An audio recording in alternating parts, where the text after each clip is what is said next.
Oh my fast. God. All right. Hello, everyone. Welcome back to another episode of the Truth Cafe podcast with me, Tito Karis. Alongside Mamboy. Awili. Yes, we are back, people. Man, poleni sana last week. Hatukupea episode. Ati? Nimeona umefanya hivyo mikono, nilikuwa nashindwa, kwani nilikuwa nafaa kuextendiwa wili mpaka kesho. No, it's okay. Nilikuwa nasema poleni sana last week we couldn't put an episode.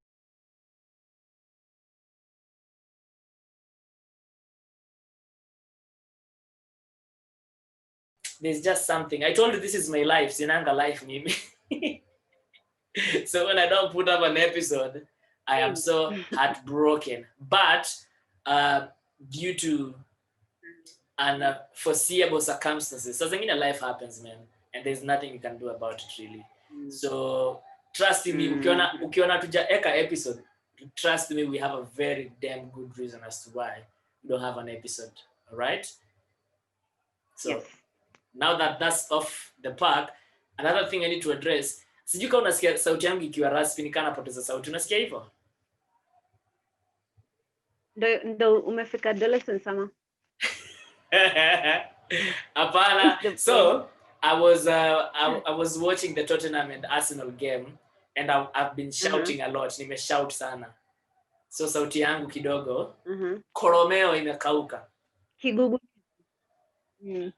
Koromeo kidogo but yeah. Imefanya ile kitu. Tottenham versus Arsenal. Tottenham are leading so far with 2-0. I am so happy. But Arsenal just need to shut the fuck up. And you know the good news is Man U tulishinda yetu jana. So if Arsenal lose, their misery makes me happy. Anyway, enough of the shenanigans. How are you doing, my boy? How have you been? I don't even relate. It's fine. I was talking to the people. How are you? How have you been? I'm doing good. That's a lie, but I'm doing good. That's a lie. I'm really doing good now. So okay, let me ask you again. How have you been? Yes. That's an interesting question. How have you been? Thank you, Mr. Speaker, sir. Honorable adjudicators. I've not been good. I've not been good, but now I'm doing good. You okay, yeah? It's been such a teachable moment in 2020. Yeah. 2020 is just humbling. Yeah. Can I tell you a funny story though? Uko juu hadi sai. So whatever happened for you, right? So you remember we talked? And I couldn't help but think about I don't know what they remember the episode we talked about where you said every December death knocks on your door. You remember that episode? And I couldn't help but imagine. Because I know, right? That's not without getting into details, but I couldn't help but think about that. That's why, like, I really felt bad. I was like, no, because I was like, I don't know what I can do as a friend for you, and I cannot imagine what that will do to you as a friend. But it just took me to that discussion we had on the podcast. Every December death knocks, and then you have this situation which has happened, and then you're like, fuck. Because at first I remember tukiongea na wewe. The devil tried us, bro. I know, nakumbuka tukiongea na wewe uliniambia wewe ni msiki. Hebu kwanza ambia watu waache kujifanya madaktari. Like, why can't you learn from my mistakes, my boy? What is wrong with you? What is wrong with you? Now I have a funny story to tell you. Why can't you learn from my mistakes? Wait. I have a funny story to tell you. So my dad got sick first, and then he went to a dispensary and he was pre-mod and he was diagnosed with pneumonia. Then now he didn't get better after he was diagnosed. So he decided to go to like Bahati and get tested because he had shida nini. So when he went to Bahati, he was told pneumonia. Now he was given like intensive results. Yeah. And then he was given medicine. Now he's fine. Again. guess baby alifanya nini pia yeye? Alienda tu kwa ile dispensary yenye alienda akadiagnoswa tu na pneumonia pia yeye. Then she didn't get better. But why? Endelea na hiyo story. And then yesterday is when she decided to go to Bahati and finally get like intensive results as well. So it's just funny. Na wewe pia uliamua kufanya nini? Mnaangalianga tu vitu na mnafanya the same. Mimi pia Nasikia mimba yangu ni chemist over the counter. Nasikia kidogo kifua imefungana. Uko na brufen. Malaria. Uko na no, but uko na piriton. But on a serious note though, I think we really need to be responsible for our own health. Like I have learned that the hard way. Remember the last time when I told you I was sick, nikaenda nikapimwa nikapatikana niko na magonjwa karibu 3, I was dying. Like I have been so accustomed to the fact that if I feel something is different in my body, I don't go get checked. I'm like, me wapi? Hii ni food poisoning. I go to the chemist, do that. But let me tell you, that day I was literally dying. Like I couldn't sleep at night. Like usiku sasa niko kwa choo nimekaa. I'm like, why? Funny story though. Do you know you ugonjwa ilirudi tena baadaye boy? I went to the hospital again. Wow. Yeah. But this time, when? I think a week later or 2 weeks later. But this time, I didn't do like last time. Niliamka nasikia vibaya. Hospitali mbio. Before anything even got worse, because I could tell it was getting worse. Haraka upesi is like, I'm not about to wait and die in the middle of the night for me to go. So at least the situation was managed, nikapewa dawa sindano za siku 3. So fuchs, I'm all right. But I learned the hard way. Siku hizi hata nikasikia niko na mwedhoa nyuma ya kisogo. Naenda hospitali. But just normal. Yeah, I'm not like, it's not normal. Let me just go get myself checked. But yeah, man, I think. So how have you been? Have I been? Been crazy. Things be happening, but it's not something I'm willing to talk about now. But you guys know me. At some point in time, I'm gonna address it right here on the podcast. And sijui kama unakumbuka previous episode kuna kitu nilisema na nilisema for the purpose of just to document it because I want to revisit that discussion. So yeah, it's been crazy. Just want to get hold of stuff and whatnot. But other than that, how is Mr. Mogo? He's all right. So yeah, but I'm easy. I'm all right. So say hi to him. I sure will do. Streets, I sure will do. Look, man. So what do we even talk about? I feel like it's been a minute since we spoke, man. It's been long. What do we even get? Oh, there's something I want to talk about. Diana and Bahati. What fuckery are these guys carrying on? Like, what's with the kiki? Like, industry yetu ya Kenya, can we survive with no kiki? Can we really do? Do you know what they did, right? You know what they did? For those who don't know, backstory real quick. So Diana and Bahati apparently finally decided to do a song together. But for them to push the song, they put out online with some subtle hints here and there, wame break up. And all the blogs picked up all that. They're like, Diana and Bahati will break up. But of course, there are a few smart people who are like, nah, ini kiki too. And then boom, they're dropping a song together. Why, man? I don't understand it. I find it very childish, by the way. Wanasemanga kizuri chajiuza, kibaya chajitembeza. Kwa nini mnashtuka? Kwa nini mnashtuka? Mimi mnanishangaza mkishtuka because especially those two, they're like the king and queen of kiki in Nairobi. Drama. Hata sijui mtu mwingine mwenye ana top kiki Nairobi sai. Ringtone amemfuata hapo nyuma kidogo. Drama. As in yeye and the likes of Size 8 au ndio watiko. Hawa ni like real cloud ya ukweli. But what does that say about these individuals?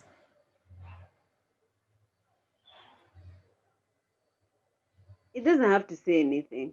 let me tell you, me, I feel like I'm at some point where I'm just appreciative of my peace. Yeah. And whatever it takes for me to get my peace is exactly what I'm gonna do. Yeah, And you those don't two care. have proven. Let me tell you, those two Uh-huh. have proven to shake tables and to go against the odds and to go against society to do whatever it is that they need to do. At the end of the day, they're getting their money. Yeah. Tufanye kenye inafaa kufanywa, watu wapate pesa, wewe wacha maneno. So tuachane na wao. We shouldn't care. Now, the Kenyan audience is really, the Kenyan audience is just messed up because hata muambie mara ngapi waache kufuata hiyo cloud, hata muambie mara ngapi waache kufollow hao watu, hawatawahi wacha. They will do that, right? And the fact that those guys know that is exactly what I'm gonna do it. Yeah, they're feeding into us. Kenya tuna wanajua washatusoma yani. Wanajua Kenya mnataka na ndo mtapewa. Like hadi inafanya mtu kama mimi I distressed Bahati this. As in I don't focus on him anymore, like, because it's, you know what I'm saying, it's sad because Bahati is actually talented. That's the saddest bit. Like, for Bahati to get what he has gotten ni because of talent yake. That's the sad, like, I don't understand at what point in his life aka realize talanta yangu, why, like, I don't get it. Like, for him, lucky for him, he has this likable personality. Like, from the get-go, when he dropped the song Mama, everybody liked Bahati. He was a household name. Mothers loved him. They saw him as their own kid. Squeezy. Hata wataki watoto wao wasikize hizo ngoma za Bahati. They don't want that because wanasema mnawapotezea watoto. Acha nikwambie, there's this cloud that is going on. Yeah, Ringtone na Willy Paul. They were, no, is it Willy Paul? Yeah, I think it's Willy Paul peke yake. Yeah. Alikuwa ana address. Na address Bahati akisema vile sijui anatoa album na atamuonyesha vile nyimbo zinafakua sijui nini. And then there's an Instagram post that Bahati put out na akamtusi. That one is what got my attention. I was just like, boss, unajua nini? You and Willy Paul are same WhatsApp group, right? At this point, same WhatsApp group. Acha kutusiana hivyo na unajua wewe you're supposed to be filled with the Holy Spirit. Relax. Gospel industry. Hata kama ni like, hata kama ni like subtle hints of matusi tusizitoe hivyo. Kiwangra tu. Yeah, like usiziekelea tu hivyo. Hata useme people should mind their own business. Hapo kila mtu atajijazia vile anataka. Lakini ukitusiana hivyo in black and white, I mean, I don't think it sends the right. Ni matusi kubwa. Yeah, like tuzingatie hayo. All right, we've given them enough airtime on this show of ours. Enough clout. Enough clout, man. Look, there was a story. I don't know whether you know a guy called Funk Flex. Do you know him? Feed me, sir. No, so Funk Flex is like a DJ in the US. He does a show on Hot 97 where he gets artists on, they come, they rap, they do their thing. I'll try to get a clip for reference purposes for those who don't know. So this guy, do you have found that? You might as well just check him out. It's called Master Funk Flex. So jamaa amenona. So badala ya kufanya workout, ameenda akatolewa hizi nyama za tumbo. And people are having a discussion. Ulisikia story? Alifanywa lipo. Hata ndo nimesikia inaitwa lipo. Liposuction. Amenyonywa nyama hivi. So yeah, like and people are having that discussion of, is it okay for men to do certain things? Because we know it's predominantly done by women, right? So is it okay for men to do certain things? What are your opinions on that? How does that make you feel for you to see a man go do that? Now, I have two opinions. Yeah. For like the story, yeah. One, we live in a world where it's okay for people to do whatever they want. Yeah. We've normalized a lot of things that probably should not be normalized. So at this point, liposuction should not be anything. Two, I'm talking from a feminine point of view, a feminine person who is a bit old school. Me, I like my man looking like a man. Please don't come here with your waist snatched. What is it? Sasa sikia double standards. Usijaribu kuja hapa with your waist snatched. Na mimi nafaa kufanya nini? Please. Please. Let's not. I really hope that akifanya hiyo lipo hata kuja kika kama msupa. Unajua ile kiuno yenye inakaa hivi. Hatutaki ukuje kika hivyo. Please come with like a manly physique. If you come out with a manly physique, then that's fine. I think that's why he was trending, because you don't even know the results that he's gonna get. Kama atakuwa snatch taka hivi, ujue hapo iko shida. Lakini akifanyiwa akae. But what does that say about our society though? Chorwa. Like, then that's fine. I don't know, man. I mean, everybody's free to do whatever they want, Karis, at this point. Really? Are they really allowed to do whatever they want? Is that how life is supposed to be lived? Let me tell you, Karis. Let me tell you. It's crazy that you would ask me what society we are living in. Yeah. But it's the same society that puts a lot of pressure on this man. That guy has been fat for a while. Nendo ifike kwa hiyo party yake ya kufanya lipo. Yeah. He was like, you know what, I have the money. Maybe working out is not working out for me. Literally. Yeah, working out is not working out for me. I'm too lazy. I just like eating, and I have the money. So I just do whatever I want. See, pesa nisaidia basi. Yeah. But kusema uko na connections lakini utaki kutumia hizo connections zenyu juu itaitwa nepotism. We're like, sasa unataka kustruggle ndio usiambiwe uko na nepotism. No, man, like I found that very interesting. One is because people are attacking him because he's a man. That's one. I am for sure people are attacking him because he's a man. But when ladies go get their boobs fixed, their ass fixed, their lips fixed, their whatever, cheekbones, as in these days under the sun, if you have money, you can have everything of yours fixed. Ni pesa tu, anything you can have fixed. Anything. So ni pesa tu yako you have to do. So that's what I found absurd. Like, do we live in a world where there's a lot of double standards? Because if it was a woman, that wouldn't even been a story. Ingekuwa story, yes, but not in that terms. Like these days, people look at Kylie Jenner and they want to have a body. People look at Kim Kardashian, they want to be like her. People look at Nicki Minaj, they want to be like her. Lakini mwanaume akisema anataka atoe handle za kiuno, anataka kutoa handle, unasema ni shida. Mimi nataka hizo handles tafadhali. Unataka grip. Unataka grip. Dear future husband, you need something to hold on to. Hold you like a trolley. Like a trophy. You need something to hold on to in that relationship. You need something to hold on to in that relationship. Siku kushikilia hivi nashikilia mbavu. Tuheshimiane. So the other day I was thinking about something. Is it body shaming if it's something you can change about yourself? Is it really body shaming if it is something you can change about yourself? For instance, if you're fat and I say you're fat, is that really body shaming? Because that fat, you can get into the gym and fix it. Like I was thinking about it the other day, like for me, I think I'd describe body shaming as if uko na masikio cheveve and I'm making fun of masikio zako cheveve, that is body shaming because there's nothing really you can do about your ears.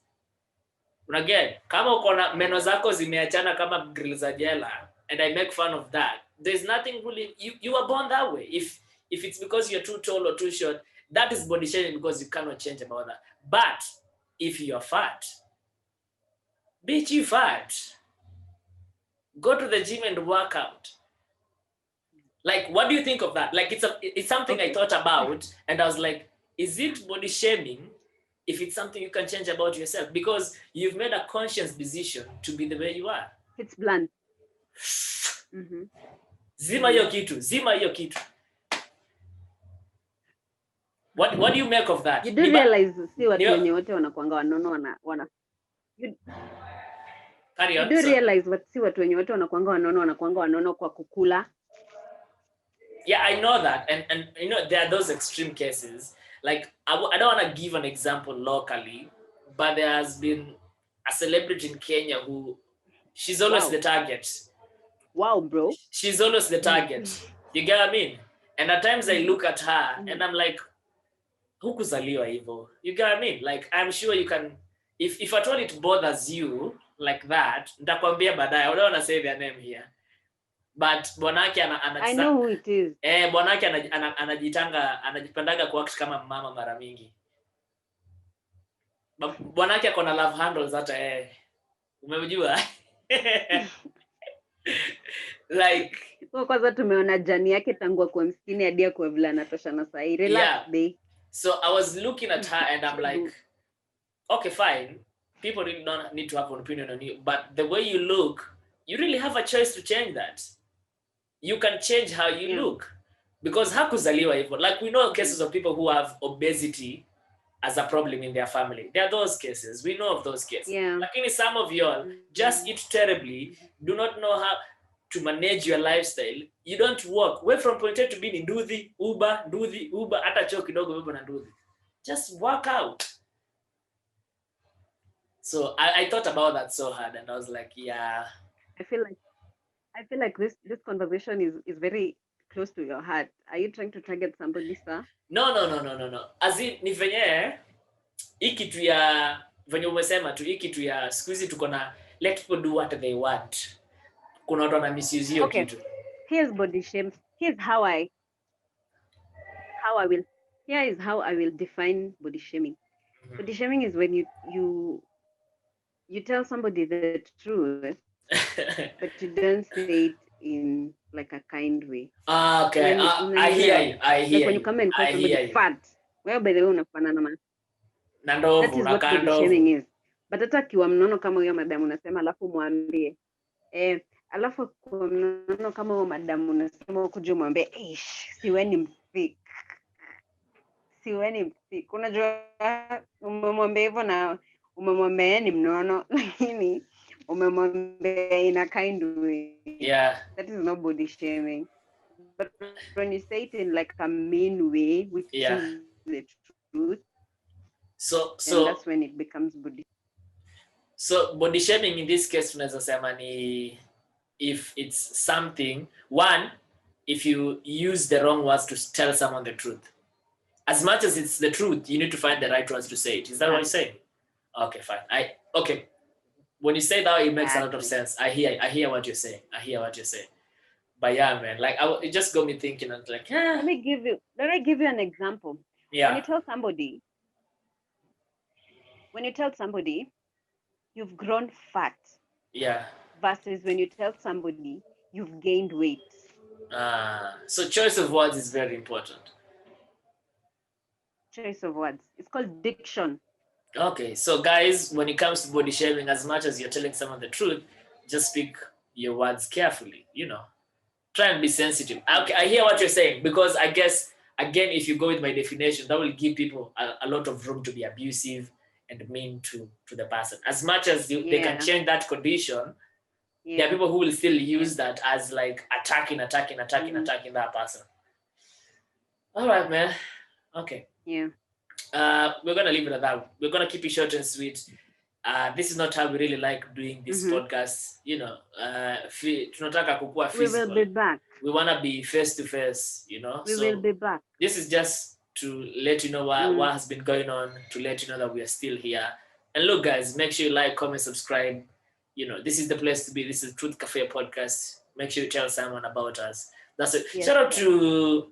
There's a guy who's always in our DM. I don't know his name, man. I don't know the Vibe podcast. Is it the Vibe podcast? There's a guy who's always listening to our podcast. I think it belongs to... What is this guy's name? The guy with a deep voice. Yeah, that's what I'm... Chief Sam. Chief Sam, yes. It belongs to Chief Sam. Honorable shout out to Chief Sam, man. And honorable shout out to everyone else who's doing a podcast out here. But anyway, we are here. We're going to keep you entertaining. Oh, by the way, in the previous episodes, for those who are listening on this, either Spotify or Anchor or wherever, if you watch the video, you would have seen a disclaimer where when we are recording, ilifika mahali mic ikazima. So sorry, can't hear you. Can you hear me now? What? So as I was saying, yes.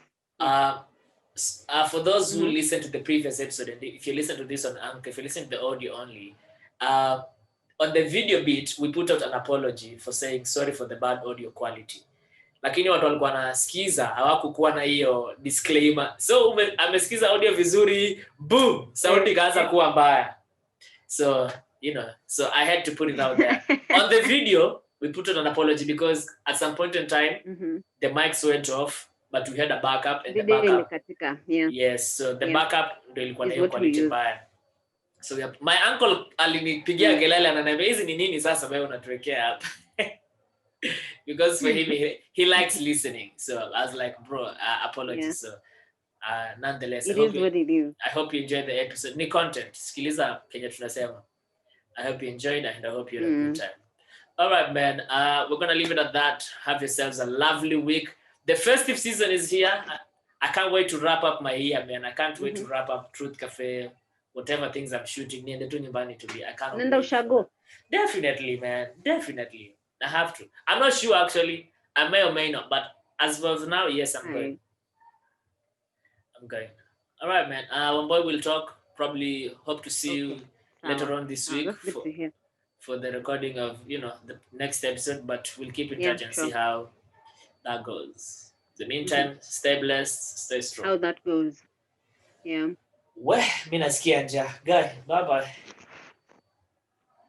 Bye, pass. Ukate kwanza. Bye, pass. See ya. Taongea bye. Bye bye.